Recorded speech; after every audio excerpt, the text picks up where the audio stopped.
अब दुकान वाले को क्या मालूम कि हमारी दुकानिया में भगवाने घूम रहे हैं भिखमंगा बन के है। जज साहब जो वृंदावन वाले थे वो क्यों विरक्त हो गए? पत्नी ने कहा कि अरे भाई चलो, एक एक केवट की गवाही देने के लिए भगवान गवाह बन के चले गए थे कोर्ट में। केवट ने सेठ का रुपया लौटा दिया था। रुपया लेने के बाद भी सेठ ने कोर्ट में केस कर दिया कि इस केवट ने मेरा पैसा नहीं लौटाया। जज साहब ने केवट से पूछा कि तुमने रुपया लौटाया तो वहां पर कौन था? केवट बोला 3 लोग थे। कौन? सेठ जी, मैं और मेरे राम जी थे, मेरे रघुनाथ जी थे वहां पर। जज समझा रघुनाथ जी नाम का कोई आदमी होगा। अगली तारीख पर रघुनाथ जी के आने का गवाही देने के लिए सम्मन भिजवा दिया जज साहब ने। अब कोर्ट का संतरी पहुंचा गांव में, केवट जी गांव में, रघुनाथ जी कहां है, रघुनाथ जी कहां है? रघुनाथ जी हो तब न मिले। एक आदमी ने कहा देखो रघुनाथ नाम का आदमी तो नहीं है, रघुनाथ जी का मंदिर एक है जहां केवट रहता है। मंदिर के बाहर पुजारी जी बैठे थे। संतरी ने पूछा कि रघुनाथ यहीं रहता है क्या? पुजारी जी बोले हाँ भीतर रहते हैं। ये पकड़ो, उसके नाम का सम्मान है, इतने तारीख को गवाही देने पहुंचेगा कोर्ट में। अब पंडित जी सोचे जब भगवान गवाह बनने के लिए तैयारे हो गए हैं तो हम कौन होते हैं बीच में रोकने वाले। पंडित जी सम्मन ले लिए और ले जाकर ठाकुर जी के चरणों में रखकर बोले प्रभु आज तक आपके लिए मिठाई आया, आज तक आपके लिए आभूषण आए, आज तक आपके लिए वस्त्र आया, पहली बार प्रभु आपके नाम का कोर्ट से सम्मन आया है।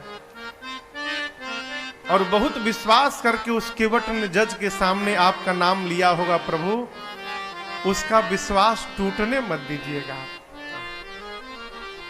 जिस दिन तारीख थी ना उस दिन पंडित जी सबसे सुंदर कपड़ा ठाकुर जी को पहनाए। क्यों? आज ठाकुर जी कोर्ट में पहुंचेंगे तो भगवान सुंदर लगने चाहिए। भगवान फटा पुराना कपड़ा पहने, लाठी पकड़े, बूढ़ा स्वरूप बना के हाथ ऊपर करके हम ही रघुनाथ है पहुंच गए। और ऐसी गवाही दिए कि पहली हियरिंग में ही केस समाप्त। सेठ को सजा हो गई, केस तो समाप्त हो गया, लेकिन जज साहब डिस्टर्ब हो गए। सोचने लगे भाई आज तक तो ऐसा कोई गवाह आया ही नहीं जो एक ही बार में केस को ही समाप्त कर दे। कोर्ट से निकल के अपने चेंबर में गए, केवट को बुलाकर बिठाए। बोले ये बताओ कहां रहते हो तुम? रघुनाथ जी के मंदिर में मैं रहता हूं। तो जज साहब बोले कि जो रघुनाथ आए थे? बोले जी जी।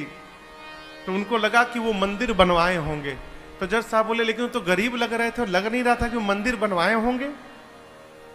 केवट ने कहा प्रभु वो मंदिर बनवाने वाले रघुनाथ जी नहीं थे, मंदिर के भीतर बैठने वाले रघुनाथ जी आए थे।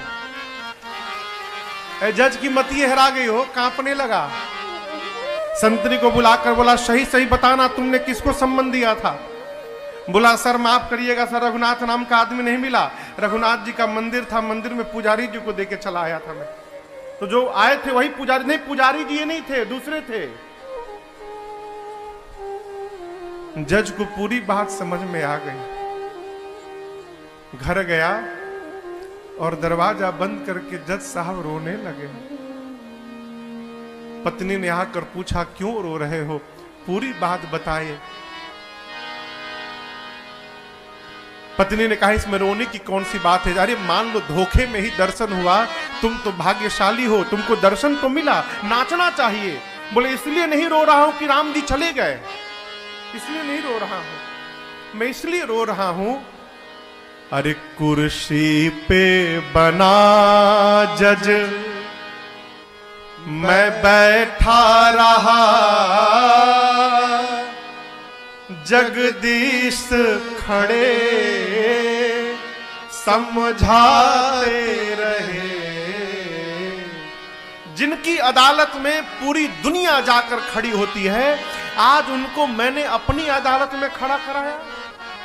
ऐसा वैराग्य चढ़ा हो जज साहब को, उसी समय रिजाइन दिए। सब घर परिवार छोड़कर चले गए वृंदावन।